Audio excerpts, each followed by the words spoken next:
Asosiasi Perguruan Tinggi Ilmu Katolik. Kenapa kita ambil aptik sebagai materi kita kali ini?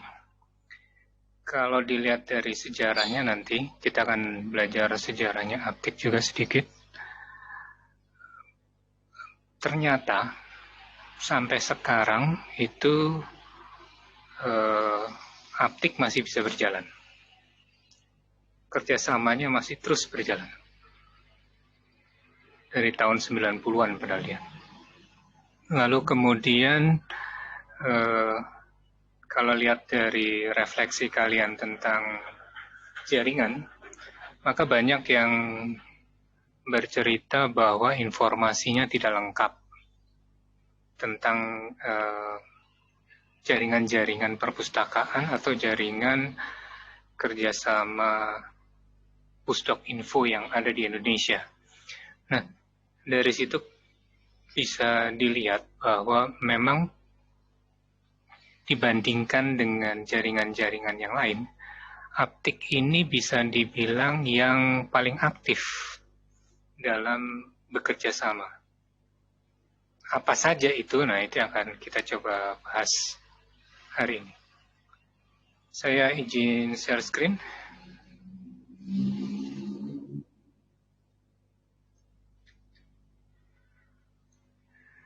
Oke, di materi refleksi sudah banyak yang ditampilkan ya. Kalian sudah beberapa menjelaskan pemahaman kalian terhadap materinya, oke. Yang kita mulai adalah jaringan perpustakaan aptik. Jadi kalau di materi ini bisa kalian unduh semuanya langsung.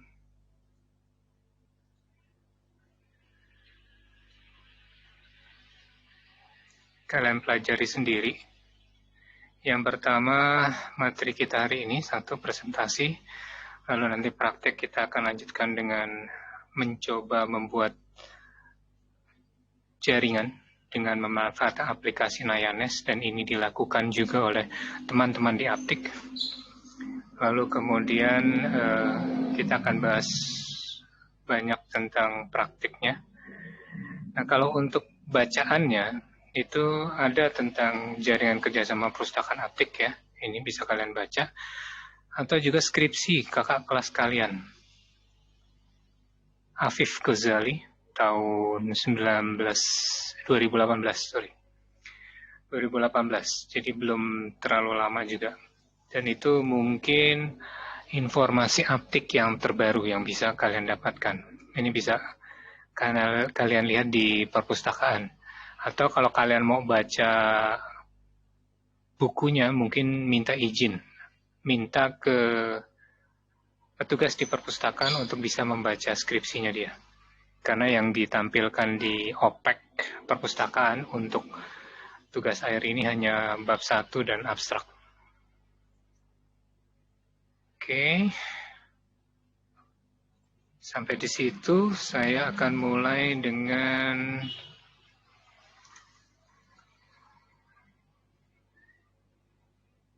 presentasi ini.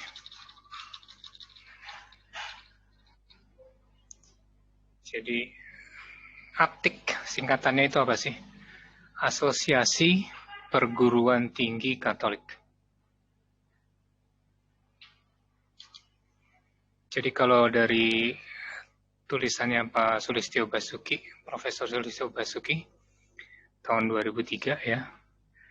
Tujuan aptik dibangun ini adalah untuk memajukan pendidikan tinggi di Indonesia, sehingga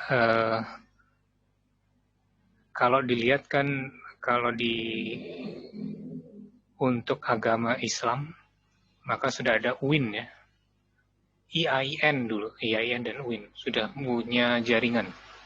Nah, aptik ini juga bersama-sama mencoba membuat sinergi dalam pembelajaran di tingkat pendidikan tinggi di Indonesia.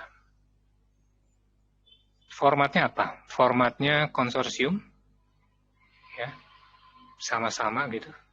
Dan bagaimana mereka berkomunikasi, melakukan sosialisasi, mereka punya rapat tahunan, dan di sana dibahas berbagai macam isu yang ditemukan oleh anggota. Lalu APTIK itu sendiri, APTIK itu kan Asosiasi Perguruan Tinggi Ilmu Katolik. Jadi anggotanya itu bisa dari wakil yayasan, pemilik yayasan perguruan tinggi Katoliknya, juga dibantu oleh rektorat. Jadi bukan hanya pemilik perguruan tingginya, tapi juga ada eksekutif dari perguruan tinggi tersebut. Siapa? Bisa rektor, bisa pembantu rektor. Nah, itu adalah anggota-anggota dari APTIK.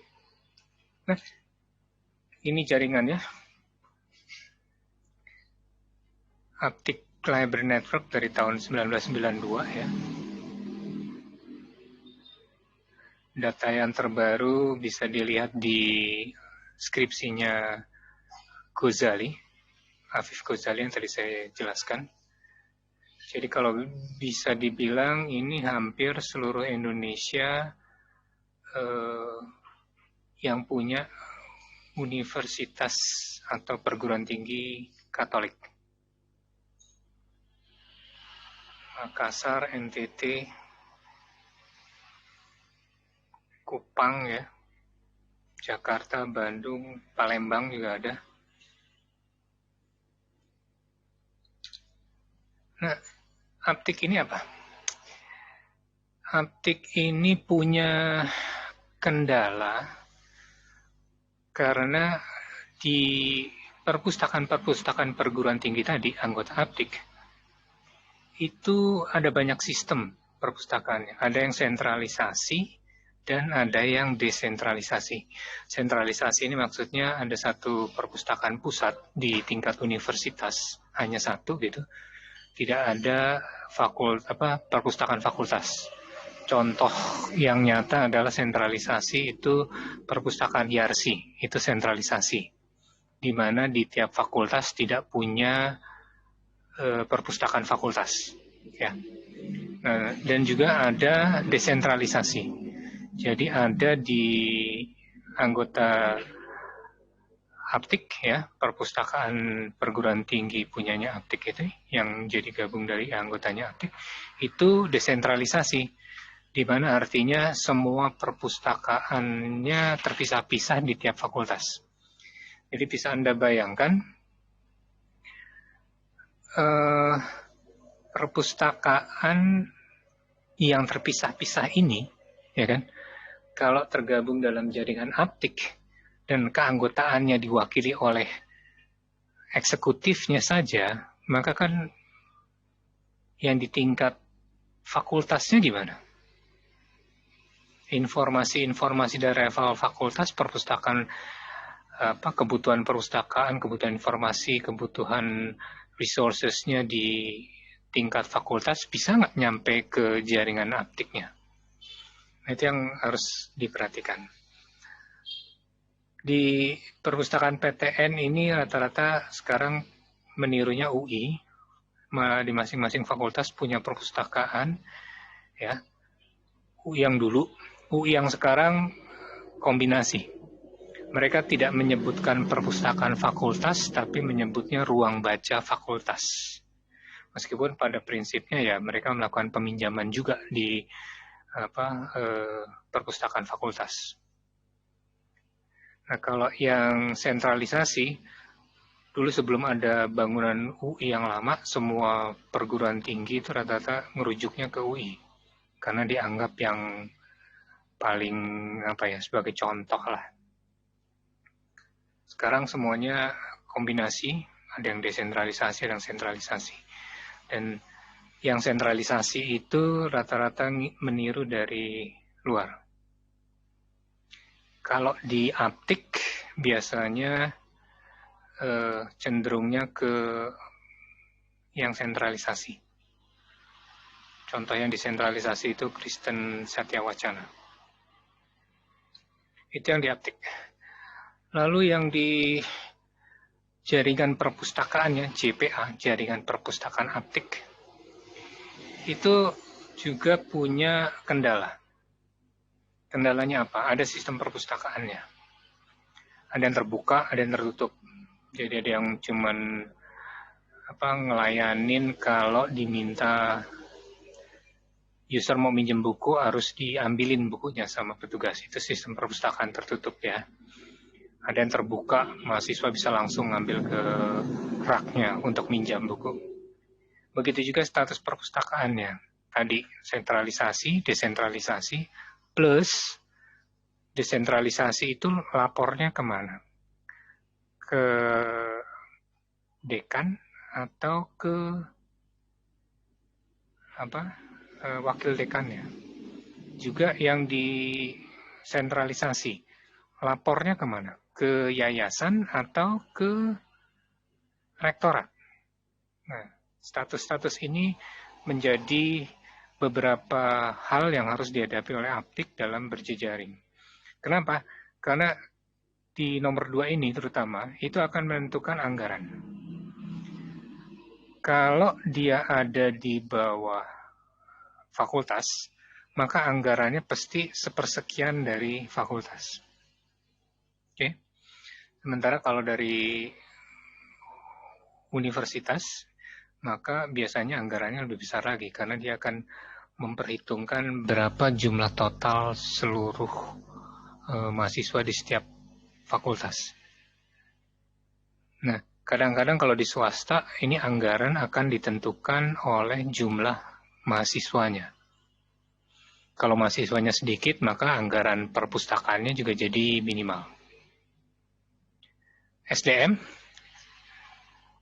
di mana-mana kayaknya sama ya, hampir sama. Dan ternyata di aptik itu juga terbukti meskipun di perguruan tinggi, sumber daya manusianya itu sangat bervariasi. Ada yang pendidikannya hanya SMA, bahkan ada yang SMP, sampai juga yang S3. Nah, variasi inilah yang harus dihadapi oleh jaringan perpustakaan aptik. Sampai sekarang juga mungkin lebih baik. Terkait dengan pengolahan informasi, ini hubungannya dengan SDM juga. Kalau dia hanya dapat pelatihan-pelatihan saja, maka kemampuan mereka untuk membuat deskripsi bibliografi berarti ya secukupnya saja. Lulusan dari kursus, gitu ya. Begitu juga kemampuan mengelola, kemampuan manajerial dari pengelola perpustakaan tadi. Kalau dia hanya SDM-nya bukan lulusan ilmu perpustakaan, maka kecenderungannya perpustakaannya itu biasanya tidak terlalu maju. Dan kemudian aptik itu juga merasakan bahwa banyak sumber-sumber aptik yang harusnya, terutama yang Katolik ya, maaf, untuk yang topik-topik agama, itu bisa di-sharing sebenarnya. Jadi koleksinya bisa digunakan bersama-sama. Ini gimana nih? Dan terakhir, teknologi informasi, mereka sudah paham masalah ini. Hanya saja terkait dengan anggaran dan SDM, teknologi informasi ini berkaitan erat. Jadi, ini adalah masalah-masalah yang dihadapi aptik. Nah, terkait dengan sentralisasi, desentralisasi, kita lihat. Akan ada pembagian wewenang antara perpus pusat dengan perpus fakultas kalau ada sistem sentralisasi. Ya. Anggarannya terpusatkah? Kalau perpustakaan fakultas mau beli buku, anggarannya dari mana? Dari pusat atau dari fakultas? Nah, model-model seperti ini akan muncul. Begitu juga wewenang untuk memutuskan siapa yang bisa mengikuti pelatihan misalnya. Lalu kemudian pustakawan ada, meskipun kalau pegawai negeri, maka pustakawan tenaga fungsional itu penting ya. Tapi kalau di swasta ini jadi kendala nih. Tadinya di Aptik ini ingin menerapkan juga fungsional pustakawan di lingkungannya, tapi kenyataannya tidak mudah juga. Jadi pustakawan tenaga fungsional mungkin konsepnya merujuk ke jabatan fungsional pustakawan pegawai negeri. Tapi prinsipnya beda karena dia tidak mendapat dukungan dari, kalau di pegawai negeri kan ada tunjangan ya, maka tunjangannya ini ditentukan oleh yayasan atau universitas. Dan dengan penunjukan pustakawan sebagai tenaga fungsional ini memudahkan dalam menghitung angka kredit di lingkungan perguruan tinggi, kinerja untuk mengukur kinerja seorang pustakawan. Oke, kalau yang sentralisasi tadi ada Unpad, UGM ya. Lalu kemudian yang ada perpustakaan pusat, tapi juga ada perpustakaan fakultas. Jadi dia kombinasi sentralisasi, tapi tetap punya fakultas, itu Unpad dan UGM. Kalau di yang hanya punya perpustakaan pusat itu UI, ITB, UKI. Kalaupun ada yang di fakultas ini, kalau di UI contohnya dia hanya jadi tadi tempat baca ya. Oke, terkait dengan status perpustakaan. Gini, kan Aptik itu jaringannya jaringan perguruan tinggi ya. Sementara kalau jaringan perpustakaan, kita kan sedang bicara jaringan perpustakaan. Nah, gara-gara status perpustakaan yang beda-beda tadi, Aptik maupun jaringan perpustakaannya itu tidak bisa mengatur, tidak punya wewenang untuk urusan dari setiap anggota. Biasanya kan kalau dari keanggotaan kerjasama kita punya standar ya, 1, 2, 3, 4, 5. Nah, 1, 2, 3, 4, 5-nya itu praktis tidak punya tidak punya pengaruh yang terlalu kuat. Artinya tidak bisa secara mentah-mentah diterapkan dalam jaringan perpustakaan Aptik. Karena Aptik nggak punya wewenang untuk memaksakan bahwa yang namanya jaringan perpustakaan Aptik, pustakawan harus S1 misalnya. Itu nggak mungkin. Apalagi tadi, mereka bertanggung jawab ke orang-orang yang berbeda. Nah, kalau ternyata yang jadi anggota Aptik adalah rektor, sementara jaringan perpustakaan atau perpustakaan di universitas tersebut ada di bawah wakil rektor, maka informasinya apakah akan sampai? Begitu juga sebaliknya. Kalau itu rektor dan ketua yayasan sebagai penanggung jawab perpustakaan, maka kebutuhannya, wewenangnya tentu ada di mereka semua kan. Apakah mereka ini menjadi anggota dari Aptik? Belum tentu. Karena tadi Aptik bisa rektor, bisa yayasan, bisa gabungan, macam-macam. Berhubung lagi dengan anggaran tadi, nah yang mereka lakukan karena anggarannya macam-macam, ada yang dari fakultas, ada yang dari universitas. Yang perlu diperhatikan di sini, si jaringan perpustakaan, jadi para pustakawan yang tergabung dalam perpustakaan perguruan tinggi Aptik tadi, itu sama-sama bareng-bareng bikin lobby. Lobby apa? Lobby ke yayasan maupun ke rektor untuk menentukan besaran anggaran perpustakaan yang minimal. Dan dari 20-an universitas itu, yang lainnya tuh ternyata yang sukses itu hanya sedikit. Salah satunya yang berhasil misalnya Widya Mandala, Unika Atmajaya di Jakarta ya. Lalu di Jogja, Unika Atmajaya Jogja itu sudah berhasil. Tapi untuk daerah-daerah yang terpencil, yang kecil-kecil, perpustakaannya juga, universitas juga tidak terlalu besar, maka anggaran ini masih jadi kendala dalam jaringan Aptik, perpustakaan Aptik.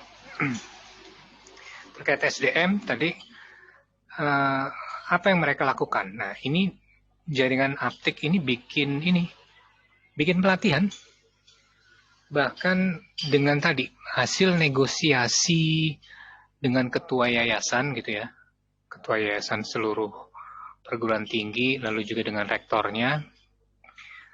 Bahkan jaringan perpustakaan aptik itu bisa bekerja sama dengan Universitas Indonesia waktu itu. Mereka menyekolahkan apa? Menyekolahkan pustakawan-pustakawan dari perpustakaan-perpustakaan yang ada di bawah aptik untuk ngambil S1. Ya. Ataupun kalau ternyata mereka nggak punya dana dibantu dengan urunan tadi ya, maka mereka mengirimkan sendiri S1 dan diploma. Ada yang dibiayai, dipinjami gitu ya, diberikan pinjaman untuk melanjutkan sekolah D1, diploma dan S1. Itu yang dilakukan oleh jaringan perpustakaan aptik. Jadi mereka memilih beberapa kandidat gitu, lalu kemudian diputuskan, oke, siapa yang mau ikutan, silakan belajar di UI. Sehingga mereka punya istilahnya double degree untuk sarjana. Mereka punya sarjana misalnya administrasi, pustakawannya, tapi belum punya keahlian perpustakaan, maka mereka disekolahkan di UI waktu itu, ngambil S1, program ganda. Juga mereka bikin pelatihan bersama. Tiap tahun ini, begitu ada kegiatan tahunan, biasanya mereka akan punya pelatihan-pelatihan. Entah itu pelatihan pendidikan pemakai, kajian pemakai, penelitian ya.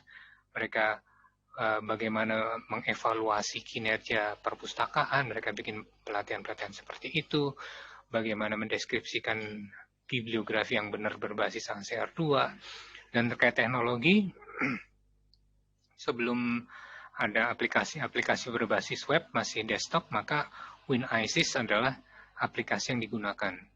Dan kemudian SLIMS juga, begitu SLIMS mulai berkembang, mereka juga menggunakan SLIMS. Nah, tempat pelatihannya di mana? Jadi tiap tahun mereka bergilir. Nanti di bagian sosialisasi, itu mereka tiap tahun bikin pertemuan tahunan. Pertemuan tahunan itu di tempat mereka melaksanakan pertemuan tahunan itulah mereka bikin pelatihan. Nah, kerjasama apa lagi? Tadi sharing pengetahuan ya. Jadi mereka bikin pelatihan sama-sama gitu, atau menyekolahkan dengan dana yang dikumpulkan dari sumbangan-sumbangan yayasan dan rektorat ya, dari anggota aptik tadi. Mereka juga bikin kerjasama pengolahan informasi. Yang dikerjakan apa? Mereka bikin penelusuran, peminjaman, pengadaan, ini bareng-bareng semua. Mereka juga bikin katalog induk. Dulu waktu internet belum maju, kan tahun 92 itu berarti internet belum terlalu canggih, belum banyak. Maka kerjasama pertukaran koleksi, data koleksi kita, data koleksi aptik dalam hal ini, mereka menggunakan CD-ROM. Jadi semua perpustakaan mengirimkan data deskripsi bibliografinya lalu disatukan dalam CD-ROM. Dan mereka juga bikin standar yang mereka sepakati sebagai pembakuan deskripsi bagaimana minimal sebuah dokumen itu harus dibuatkan deskripsinya. Ini juga hasil dari pelatihan-pelatihan. Dan yang terakhir, sekarang ini, sampai dengan sekarang, itu ada kerjasama Aptik Digital Library. Oh, ini bukan Aptil, Aptik mestinya ya. Digital Library. Jadi semua perpustakaan yang ada di bawah jaringan perpustakaan aptik itu, terutama yang digital library-nya, itu bisa diakses lewat satu situs, satu portal, di mana URL-nya adalah adl.aptik.org. Di layar link ini juga saya sudah sertakan, nanti kalian bisa lihat lagi. Terkait dengan aplikasi teknologi informasi tadi, selain mereka belajar otomasi, mereka juga memperkenalkan dasar-dasar TI. Jadi pernah ada itu pelatihan tentang internet, penggunaan internet. Pada waktu internet baru mulai masuk ke perpustakaan. Jadi mereka diajarin bagaimana menelusur informasi menggunakan internet. Lalu kemudian tadi CDS ISIS ya, kemudian WinISIS dan SLIMS dipakai.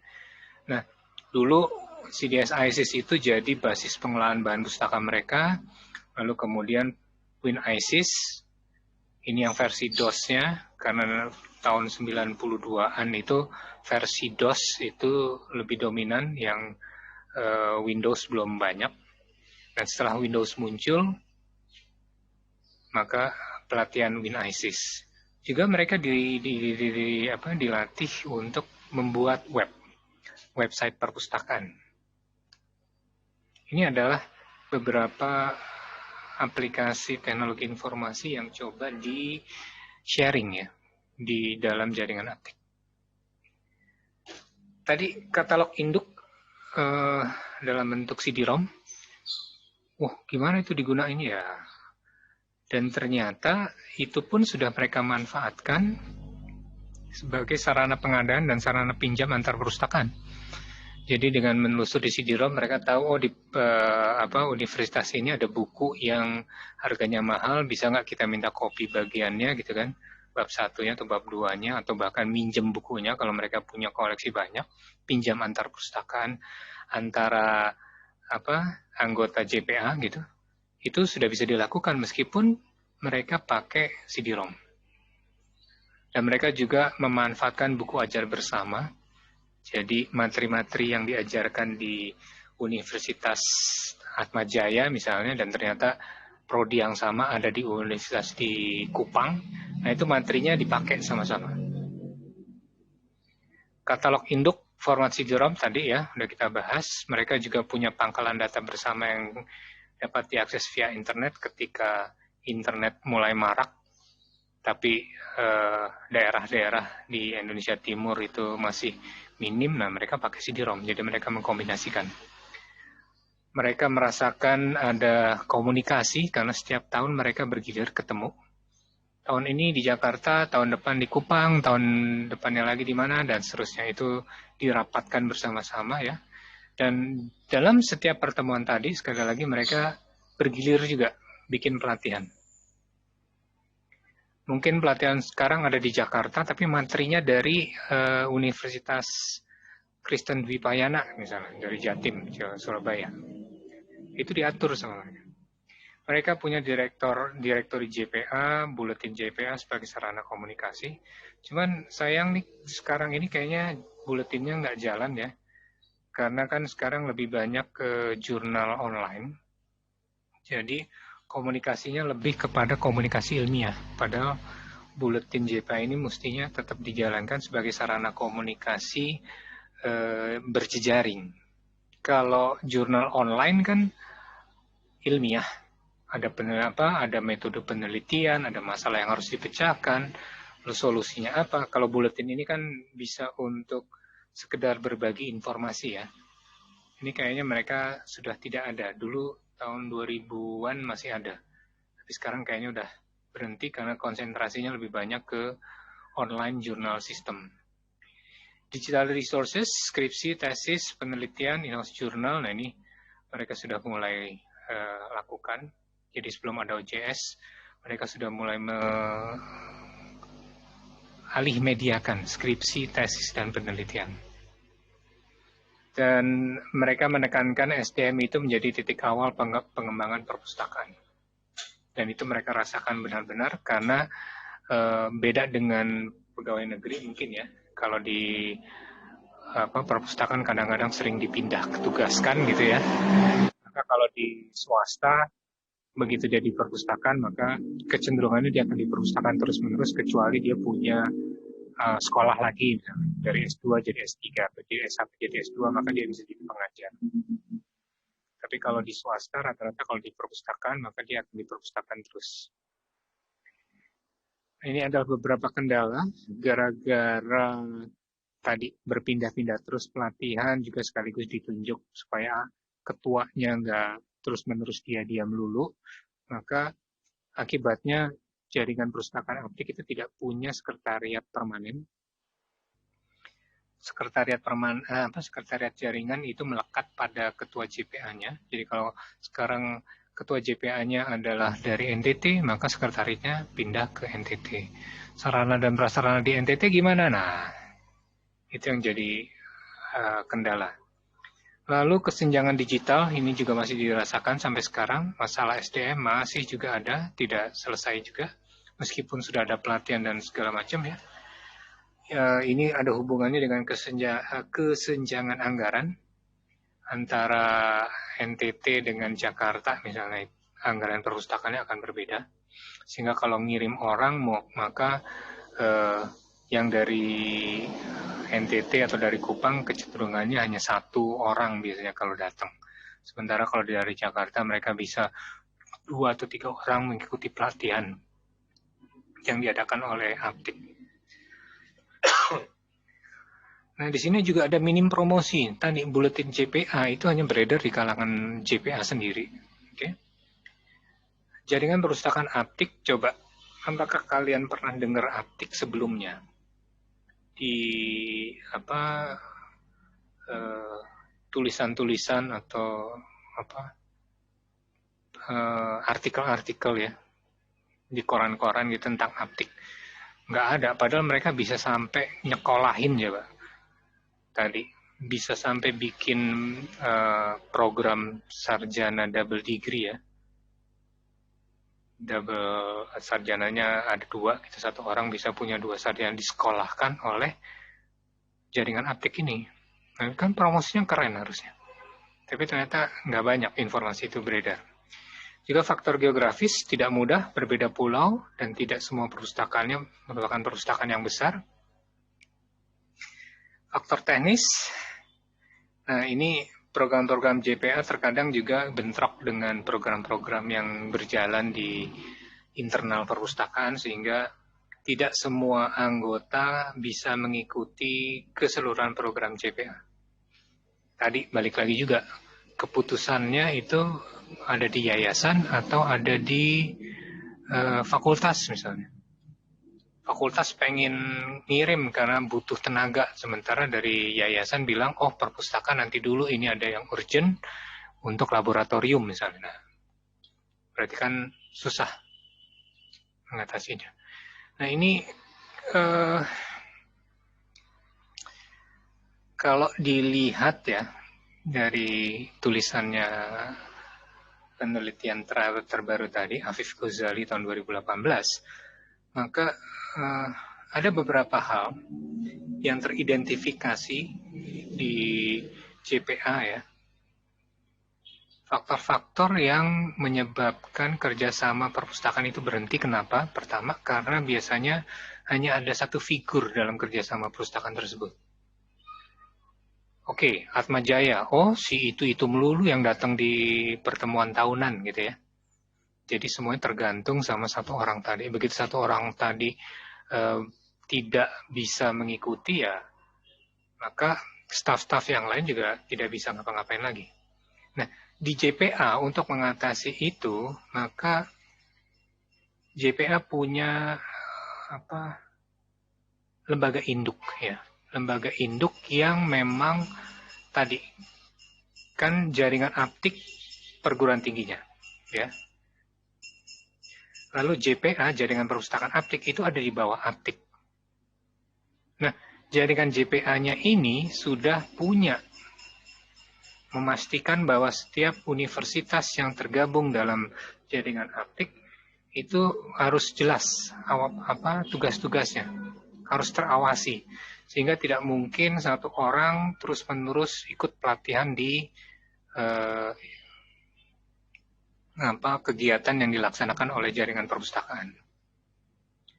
Dan yang menarik lagi, biasanya ini nanti juga akan kita lihat di beberapa kasus yang lain ya, ada rasa percaya diri antar anggota kerjasama yang nggak sama atau mungkin hanya merasa bahwa dia perpustakaan besar, gua perpustakaannya cuma segini, minder ya. Nah, di sini di JPA ternyata itu bisa diatasi karena JPA itu sudah merasa seperti keluarga sendiri. Tiap tahun mereka ketemu, gantian orangnya, terus komunikasinya juga.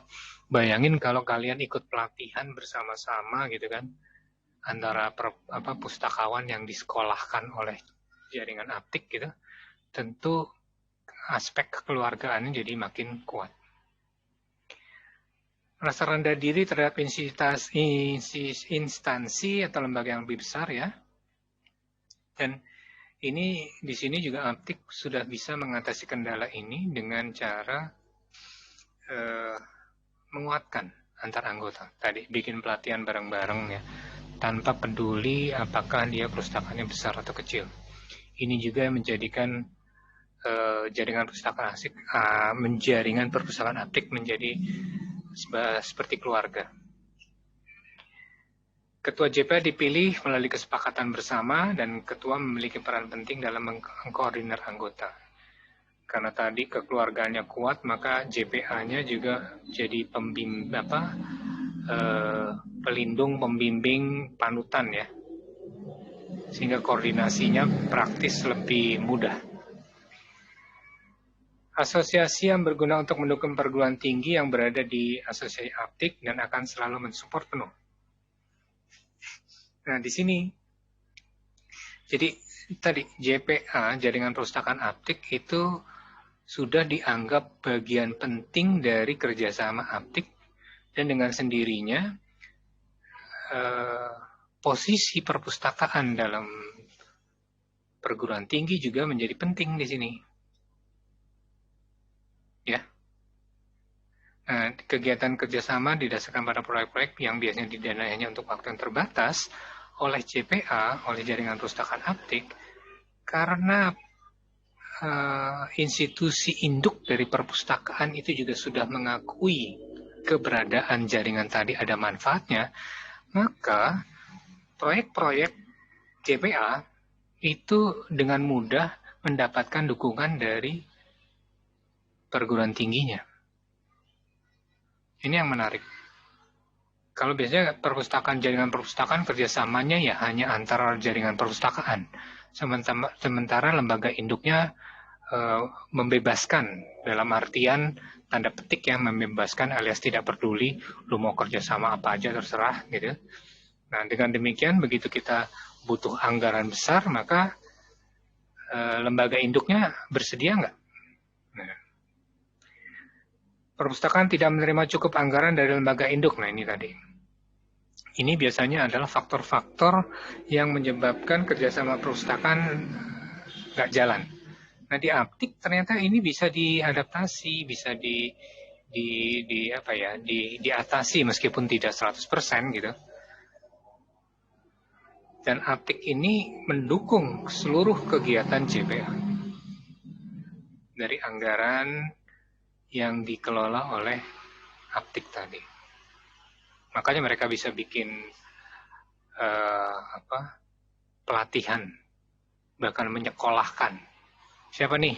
Kali ini dari anggota aptik yang pustakawannya perlu pendidikan S1 karena belum ada sarjana perpustakaan di perguruan tinggi tersebut. Nah, itu diputuskan sama aptik. JPA tinggal mengajukan. Ya. Jadi faktor pendanaannya praktis, lebih secure, lebih aman. Itu adalah beberapa hal terkait dengan aptik ya. Silakan Anda baca-baca lagi, banyak tulisan tentang aptik. Anda juga bisa melihat perbandingan aptik dengan jaringan-jaringan yang lain di materi-materi yang ada di internet kalau kalian searching. Oke, sampai di sini ada yang ingin ditanyakan terkait dengan aptik. Dan itu yang menjadikan aptik sampai sekarang masih berjalan.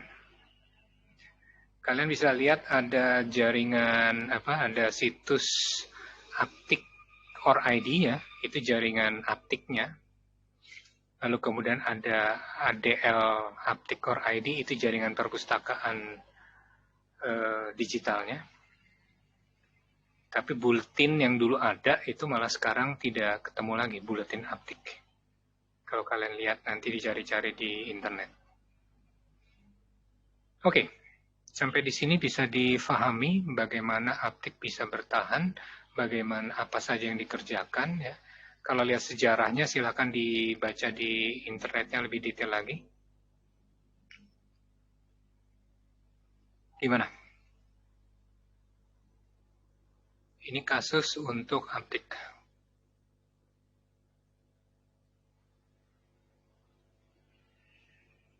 Kalian sudah lihat perkembangan jaringan perpustakaan di Indonesia.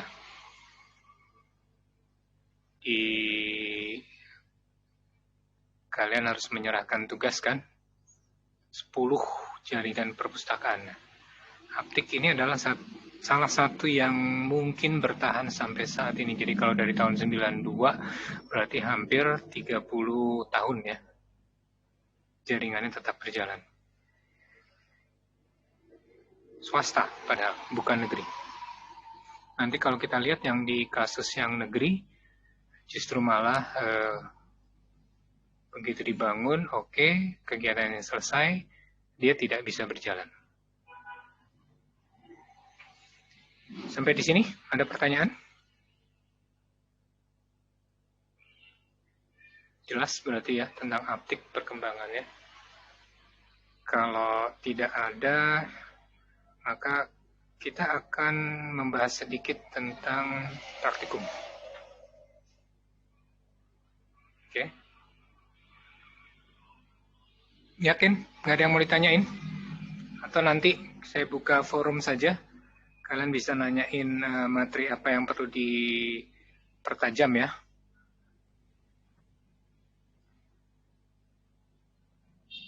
Oke. Jadi saya buka forum supaya kalian setelah baca-baca lagi, setelah baca artikelnya, mau tanya sesuatu, kita buka forum. Oke, sambil kalau setelah kita install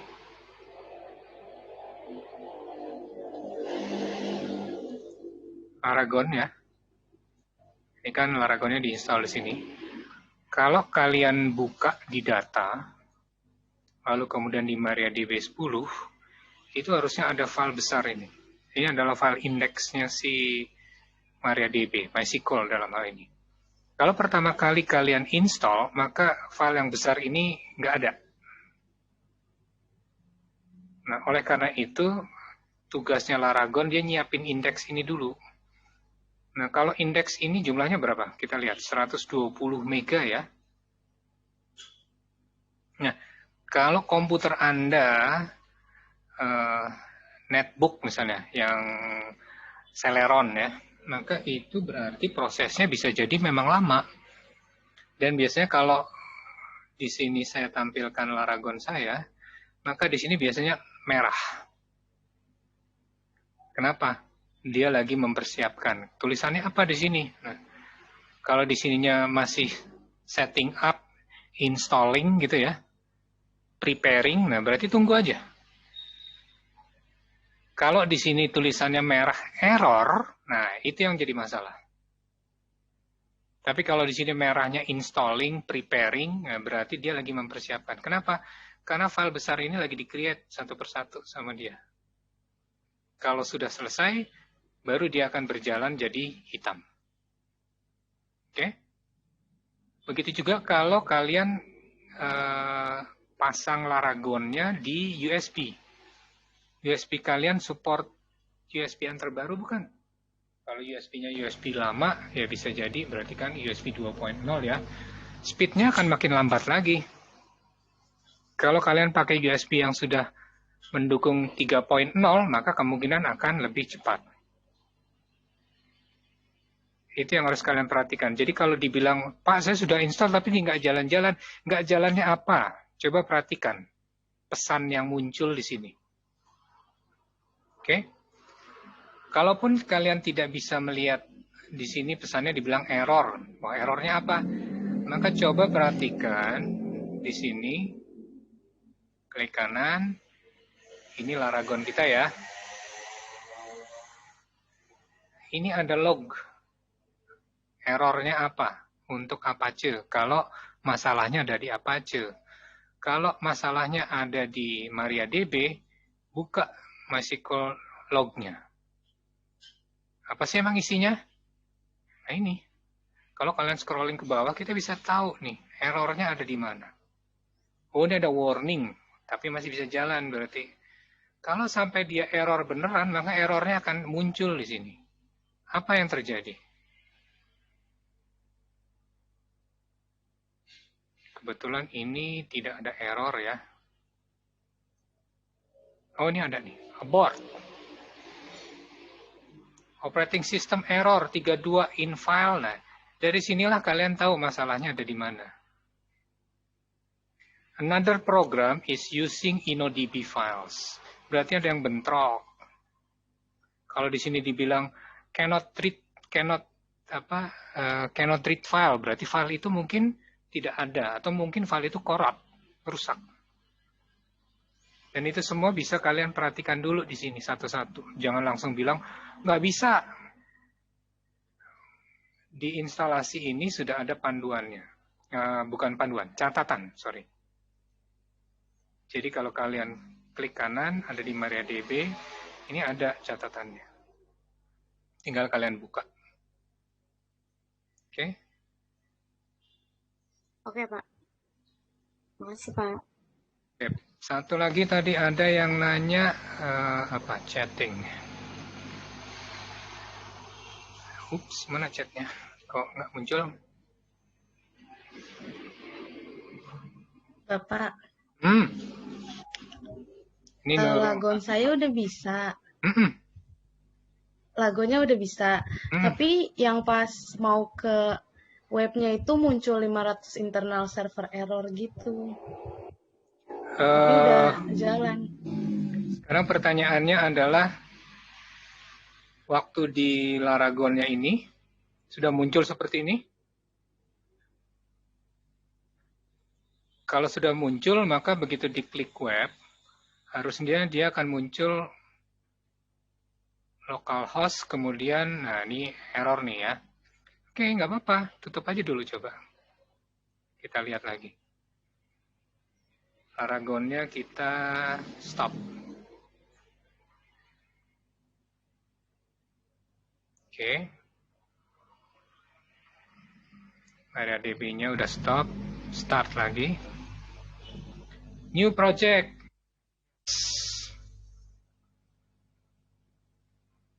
Oke. Kita lihat root-nya. Root-nya ada di F. Oke, betul. Udah benar. Web. Nah, sekarang kan jalan. Jadi kalau nggak jalan, coba cek lagi. Nah, kalau sudah sampai sini, berarti harusnya sudah berjalan dengan normal. Kalau sampai di sini juga tadi ada error 505 dan kawan-kawannya, itu kemungkinan besar berarti Apache-nya masih bermasalah. Coba cek tadi, Apache log-nya, ada masalah di mana? Baik, Pak. Makasih. Oke. Lalu kemudian tadi Fatimah nanya kalau menginstal WordPress ya. Gini, Laragon ini memang didesain bisa untuk macam-macam ya. Waktu menginstal WordPress, berarti kita mesti cek dulu WordPress-nya itu butuh apa. Karena ada WordPress yang terbaru, misalnya dia hanya support MariaDB atau MySQL yang 6. Kita pakai 5 poin sekian ya. Coba cek dulu requirement kebutuhan dari WordPress-nya sudah terpenuhi belum. 74 ketinggian nggak? Atau jangan-jangan dia hanya perlu 72. Nah itu yang mesti kita perhatikan baik-baik. Nah dengan Laragon, kalau kalian setting tadi ya,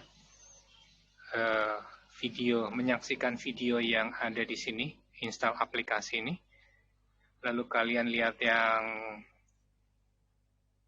nomor 2. Nah ini bagaimana kita menambahkan aplikasi.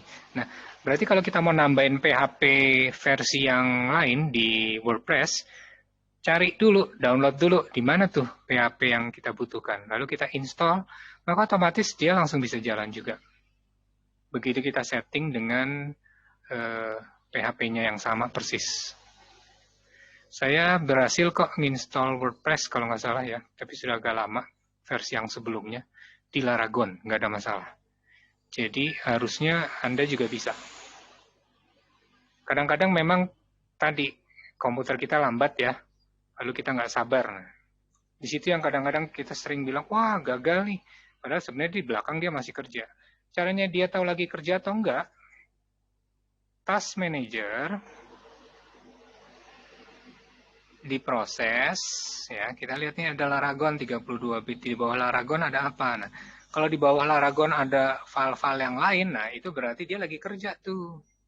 Karena kalau dia tidak kerja, maka harusnya Apache-nya sudah muncul, HTTP-nya sudah muncul gitu. MySQL, nah ini juga sudah ada di sini.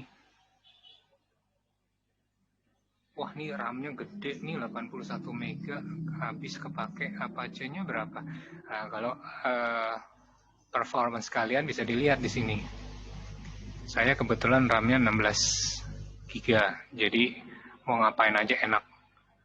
Memorinya yang kepake masih 4,5, jadi masih banyak. Kalau kalian pakai komputernya yang lambat, saya punya core-nya 4. Berarti lumayan cepat. Nah, saya bisa main macam-macam. Tapi kalau kalian pakai komputer yang kecil, yang rendah speknya, coba tolong ditunggu dulu sabar dan perhatikan baik-baik. Kalau nggak jalan-jalan juga, coba cek tadi lognya. Ada masalah di mana? Kalau lognya dibilang oke, lalu kemudian semuanya dianggap jalan, yang paling gampang kalau mau ngecek PHP-nya jalan atau tidak, maka kita bisa bikin file. File sederhana aja. Ya. Pakai Notepad++ atau pakai Notepad juga nggak apa-apa. PHP. Oke. Lalu tinggal PHP info. Titik koma. Lalu kemudian tutup. Saya save. Save-nya di mana? Di Laragon saya, file, save as, masukin di USB saya, masih ada di F, oke. Folder Laragon, www, ini tadi layarnya sudah saya uji coba. Saya tulis di sini info.php. Oke. Sekarang kalau saya eksekusi file tadi, manggilnya gimana? Ini Laragon ya. Saya tinggal jalanin info.php. Nah, kalau udah muncul ini berarti jalan. Harusnya, kalau settingan kita benar, aplikasi apapun ya akan bisa jalan di komputer ini. Karena PHP-nya sudah jalan, MariaDB-nya juga sudah jalan kan? Coba kita cek, gimana ngeceknya? Pakai database. Kalau phpMyAdmin sudah muncul, lalu kemudian root, nggak pakai password sudah bisa kalian akses. Nah ini, berarti ini database-nya juga sudah jalan. Aplikasi apapun harusnya sudah bisa jalan. Selama requirement-nya sesuai dengan server yang lagi aktif ini. Oke?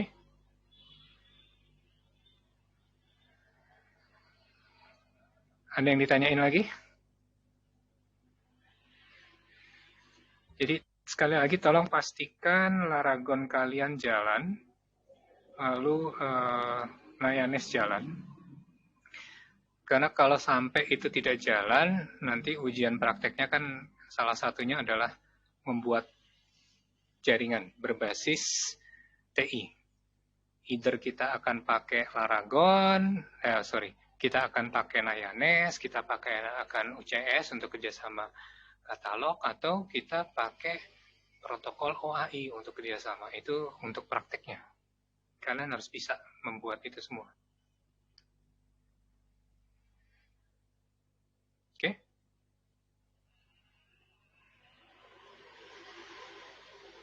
Pak, izin bertanya, Pak. Ya, silakan Ihsan. Ini saya Laragonya PHP adminnya nggak bisa-bisa, Pak. Dibuka Kenapa nggak web bisa-bisanya? PHP adminnya. Dia ada bacaan ini, apa warning, unspotted di flash download Laragon adminnya line 8 sama line 3. Tiga gitu, Pak. Coba di-share. Bentar, Pak.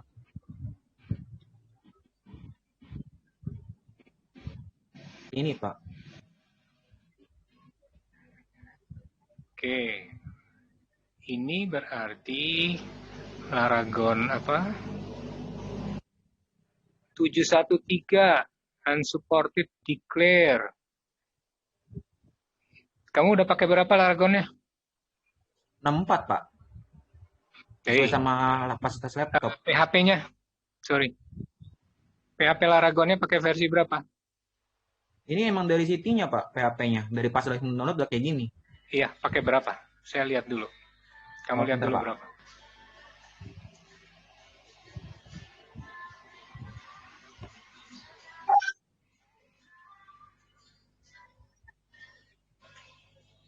Di mananya ya, buat lihatnya? Yo, saksikan, perhatiin baik-baik ke video yang saya unggah tentang instalasi sama settingan. Di situ ada. Buka Laragon, Laragonmu dibuka, tampilin coba. Oh iya, bentar, Pak. Di depan situ kan langsung ketahuan PHP berapa. Ini, Pak, file Laragonnya. Laragonnya. Pak, ya. Mana sih? Share screen aja. Dah. Nah, Pak. Ini berapa? 5, 6, 9 kan?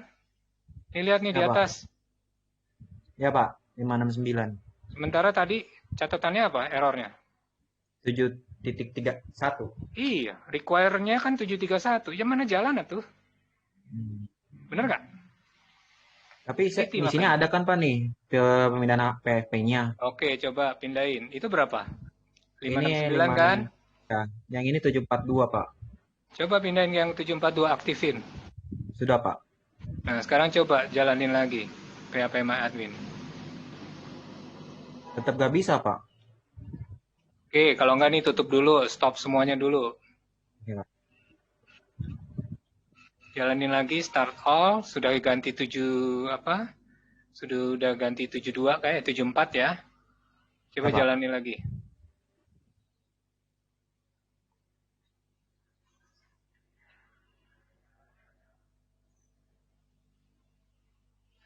Oke, saya stop dulu recordingnya.